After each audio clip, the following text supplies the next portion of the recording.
The general looked at his maps and couldn't understand it. He had 5,000 men. He had supply lines, rifles, and the full weight of the United States Army behind him. The man he was chasing had 38. The man with 38 was winning. Arizona Territory, 1885. His name was Goyele. The Mexicans called him Geronimo, which is probably a corruption of the Spanish form of his Apache name. The name meant something in Yavapai that translated approximately as the one who yawns. The newspapers called him the worst Indian in history, the most feared man in North America, the last wild Indian. None of these were quite right. What he was, precisely, was a man who had watched his family destroyed by the Mexican army at a place called Llanos when he was a young man, and who had never forgiven it, and who had organized the rest of his life around two things: grief and resistance. The massacre at Llanos happened in 1851, during a raid by Mexican soldiers while Geronimo's band was trading in the nearby town. He returned to find his mother, his wife, and his 3 children dead. He had no weapons. He could do nothing. He walked back to the homeland in silence. He would later say that on that night, a voice spoke to him from the darkness and told him that no gun would ever kill him. He believed this his entire life. He rode into the fire over and over again.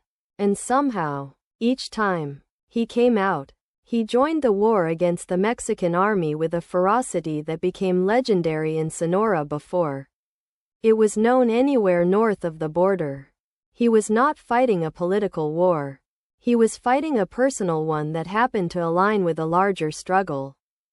By the time the United States Army became his primary adversary in the 1870s, the Chiricahua Apache, the band to which Geronimo belonged, led by the great chief Cochise, had already been pushed, displaced, and betrayed through a series of treaties and reservation policies that seemed designed to guarantee failure. Cochise had negotiated a peace and a homeland. After his death in 1874, the peace did not hold.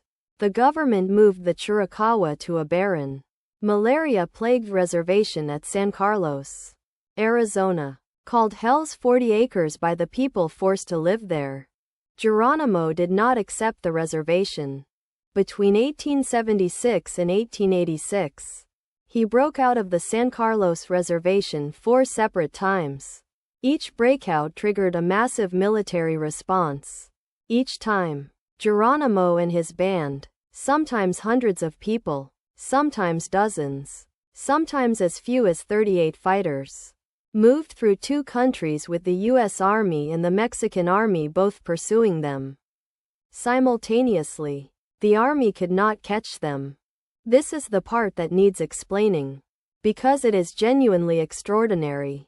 In 1885, Geronimo's last major breakout, General George Crook, an experienced and respected Indian fighter who was not given to exaggeration, estimated that 1/4 of the entire standing United States Army was deployed to Arizona to capture or kill 38 Apache warriors and their families.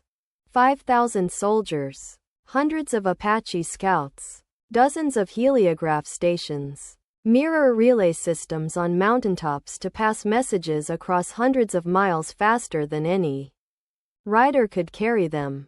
Geronimo moved through the Sierra Madre and the Arizona and New Mexico desert in small groups, never staying in one place, finding water in places the army didn't know existed, covering distances in days that the army's horses took weeks to match. He could read landscape the way a river reads gravity. He knew every route, every water source, every pass. He had been moving through this country his entire life. The soldiers were reading maps of it. When they came close, he split the band. When they thought they had cornered him, the trail had gone cold. When they found a camp, it was already empty. For 18 months, he evaded the largest manhunt in U.S. military history. General Crook met with Geronimo in the Sierra Madre in March of 1886 and negotiated a surrender. The terms Geronimo understood. 2 years in Florida with his people. Then returned to the homeland. He accepted. He started toward the border with the Army's escort.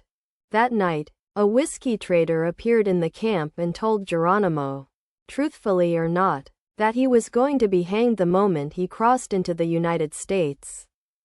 Geronimo bolted. He took 38 men with him. The chase resumed. Crook was replaced by General Nelson Miles, who had 5,000 soldiers and a mandate to end it. Miles continued the pursuit for 5 more months. In September of 1886, Geronimo rode in to surrender for the final time. The terms he thought he had negotiated were not the terms that were enforced. He and his people, including the Apache scouts who had helped the Army track him, were loaded onto trains heading east. They had been promised they would remain in the Southwest.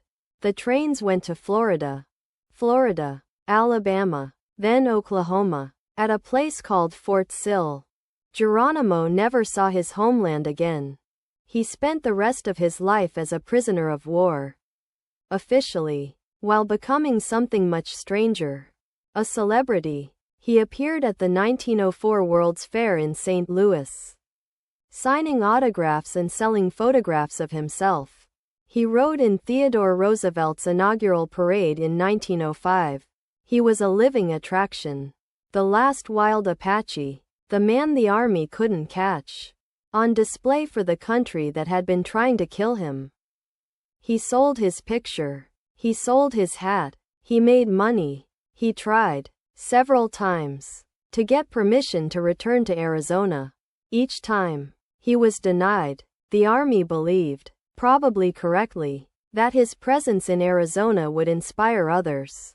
He dictated a memoir in 1905 to a schoolteacher named S.M. Barrett. It was published as Geronimo, his own story. In it, he described the grief at Llanos, the raids, the breakouts, the surrender. He described what had been promised to him and what had been given instead. He was 80 years old, roughly. When he dictated it, he still wanted to go home. He died at Fort Sill in February of 1909. After falling from his horse into a cold stream and developing pneumonia. He was buried there.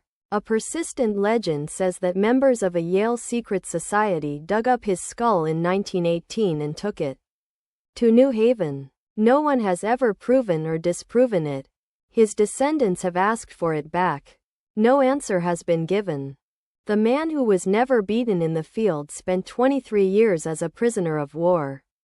Appeared at World's Fairs, sold photographs of himself, and died on land that was not his homeland. He had been told no gun would ever kill him. In a sense, none did.